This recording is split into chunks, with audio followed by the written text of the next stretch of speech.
వెంకటరామన్నాడా అప్పిస్తున్నాను కదా అని వందల రూపాయల ముందు తాగేశాడమ్మా. ఇప్పుడు డబ్బు ఇస్తే తప్పించి తిరుగుతున్నాడు. ఉంటే పిడమ్మా. ఏమండి, మీకోసం సుబ్బారావు గారు వచ్చారు, ఒకసారి బయటికి రండి. హలో సుబ్బారావు, ఎంతసేపు అయినా వచ్చి? ఏంటి లక్ష్మి, అంత పెద్ద మనిషి మన ఇంటికి వస్తే బయట నుంచి పెట్టి మాట్లాడుతున్నావు, లోపల తీసుకొచ్చి కూర్చోబెట్టచ్చు కదా. నీ మర్యాద ఎవరికి కావాలయ్యా? నీకు మందుకు డబ్బులు కావాల్సి వస్తే నేను బాత్రూమ్ లో ఉన్నా అక్కడికి వచ్చి తీసుకుంటావా?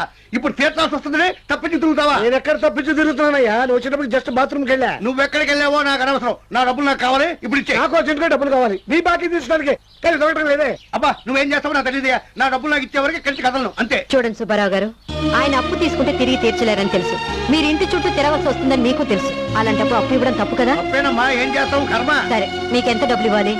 500. వారం రోజులు మా అబ్బాయి చేత మీకు ఆ డబ్బులు పంపిస్తాను, కానీ ఇదే ఆఖరిసారి. సరేనమ్మా, మీ మాట మీద నమ్మకంతో వెళ్ళిపోతున్నాను. డబ్బులు రాగానే పంపించేయండి. డబ్బులుంటే నేను మాత్రం ఉంచుకుంటానా? వెంటనే ఇచ్చేస్తాను. వెళ్ళు మళ్ళీ రాకు. అదిగా లక్ష్మి, నేను ఇంట్లో నేనేం చెప్పమంటే నేను ప్రత్యేకంగా పిలిచి వచ్చే చిట్టిస్తావా? ఇదేనా భర్త మీద ఉన్న గౌరవం? చిచ్చి రాను ఇంట్లో నా మాట విలువ లేకుండా పోతుంది. ఇంకో క్వార్టర్ కొడితే కానీ నాకు విలువ పెరగదు. నాన్న కోపం వచ్చినట్టుందమ్మా, ఇంట్లో లేరనే చెప్పాల్సింది. ఈ రోజు ఆయన సంతోషం కోసం నేను అబద్ధం ఆడితే రేపటి నుంచి అది నాకు అలవాటుగా మారేలా చేస్తారాయన. భార్య భర్త చేసే తప్పుల్ని సరిదిద్దాలి, కానీ మరిన్ని తప్పులు చేసేలా ప్రోత్సహించకూడదు.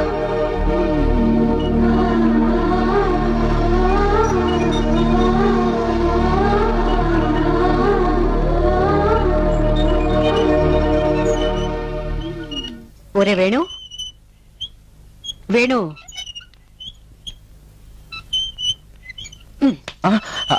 ఏమిట్రా ఆలోచిస్తున్నావు? దివ్యకేం చెప్పాలని? టీవీకి చెప్పడం ఏంట్రా? నిన్న దివ్య నన్ను ప్రేమిస్తున్నానని చెప్పింది. సాయంత్రం లోపు తనని నేను ప్రేమిస్తున్నానో లేదో చెప్పమంది. నువ్వేం చెప్పాలని నిర్ణయించుకున్నావు? ప్రేమించట్లేదని. అవుదని చెప్తున్నావా? ఒరేయ్, అది ప్రేమించడం లేదని చెప్పడానికి ఇంతగా ఆలోచిస్తున్నావంటే నువ్వు నిజంగా దివ్యం ప్రేమిస్తున్నావు అనమాట. అది కాదమ్మా, ఇప్పుడు మనం ఉన్న పరిస్థితుల్లో నాకు ప్రేమ ముఖ్యమా చెప్పు? తమ్ముడు చదువు పూర్తి కావాలి, చెల్లెలు పెళ్లి జరగాలి, అమ్మకు ఆరోగ్యం చెడిపోతే హాస్పిటల్ చేర్చాలి, నాన్నకు ఆరోగ్యం బాగుండాలంటే బ్రాంతి బాటిల్ సప్లై చేయాలి. ఎన్ని సమస్యలు రా నీకు కదా. లేకపోతే ఏమిట్రా? ఇప్పుడు దివ్య ప్రేమ కాదంటే నీ సమస్యలన్నీ తీరాక మళ్ళీ దివ్య లాంటి అమ్మాయి దొరుకుతుందా నీకు చెప్పు? చూడు వేణు, అర్థం చేసుకునే ఆడపిల్ల భార్యగా దొరకడం మగవాడి అదృష్టం. పెళ్ళే ఇన్నేళ్ళైనా మీ నాన్న నాకు అర్థం కారు, నన్ను ఆయన అర్థం చేసుకోలేరు. అందుకే నీకు ఇన్ని సమస్యలు వచ్చాయి.